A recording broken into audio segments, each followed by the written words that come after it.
Okay, so let's get right into it. We're all drowning in AI chatbots, right? But Google's NotebookLM, well, it's promising something genuinely different. This isn't just about asking random questions. It's designed to be your own personal, super-focused The AI...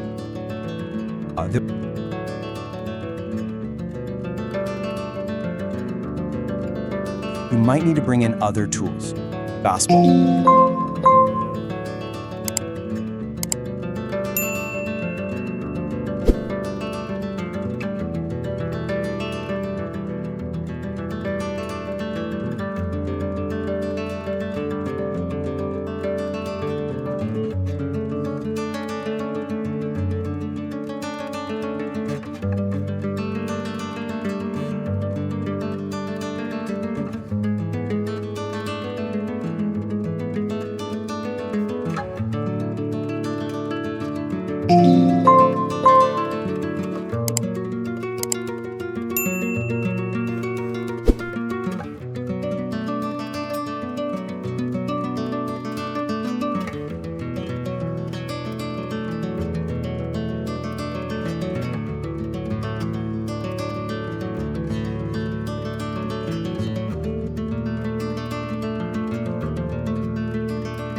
Okay, so let's get right into it. We're all drowning in AI chatbots, right? But Google's NotebookLM, well, it's promising something genuinely different. This isn't just about asking random questions. It's designed to be your own personal, super-focused research assistant. But how does it really work, and what's the big catch they don't tell you about? Let's uncover it. So just imagine for a second, an AI that completely ignores the wild, messy, and often wrong parts of the internet. Instead, it becomes an instant expert on one thing, and one thing only: the documents, the notes, the specific files you give it. That's the whole game-changing idea behind NotebookLM. Now, the secret sauce here is a concept called source grounding. It's a fancy term for a really simple, powerful idea. The AI is grounded in your sources. This means you get way more accurate, relevant answers, and you don't have to worry about the AI just making stuff up, those weird hallucinations. For anyone doing serious research, this is an absolute game changer. And man, is it a powerhouse. You can throw a huge, dense report at it and say, hey, give me a podcast summary of this. You can have it whip up study guides from your class notes, or even create a whole slide deck from a press release. It's this amazing toolbox for basically anyone who works with information.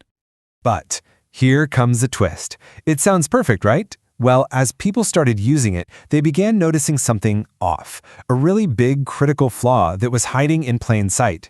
It turns out this super smart assistant has a major blind spot. And the whole thing blew up, as these things often do, on Reddit. A user named Jess Askin posted about this incredibly frustrating problem they were having. They realized that NotebookLM wasn't actually analyzing their entire document. It was just ignoring huge sections of the stuff they uploaded. And get this, the scale of the problem was just staggering. This user fed it a single document, 146 pages long. But when they dug into it, they found out the AI could only see information from page 97 to 149.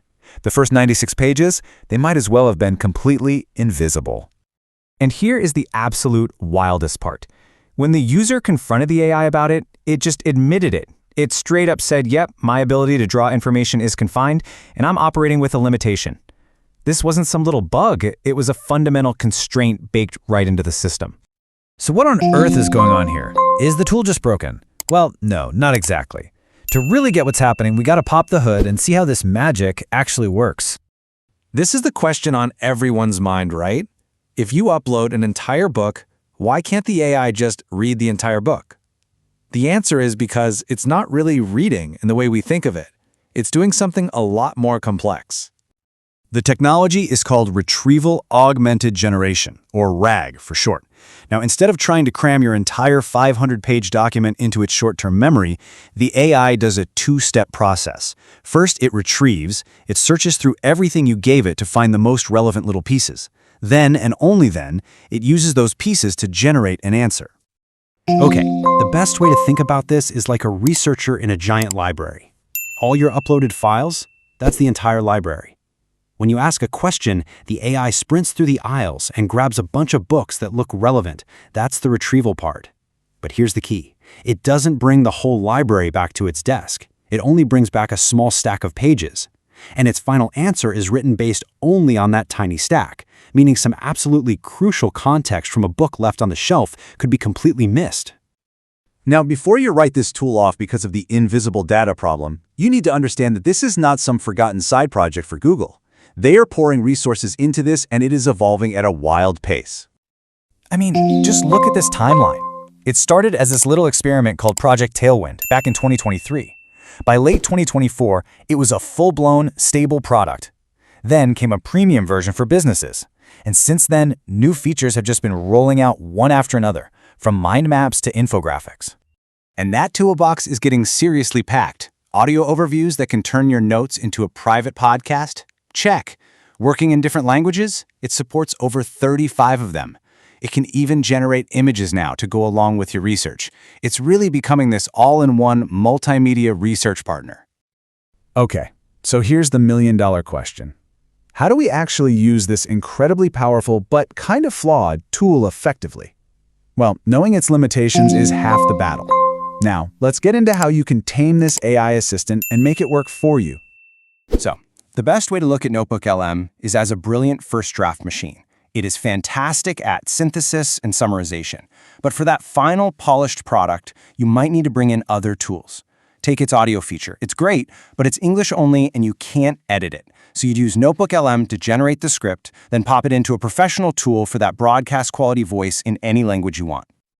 So if you want to get the most out of it, you've got to be strategic. Here are the pro tips. First, structure your docs with clear headings so the AI knows what's important. Second, never, ever accept the first draft. Make it generate a few versions. Take 2 minutes to customize the tone and focus. And the big one, always, and I mean always, fact-check what it tells you against your original documents. Remember that researcher's desk? You have to make sure it didn't miss anything.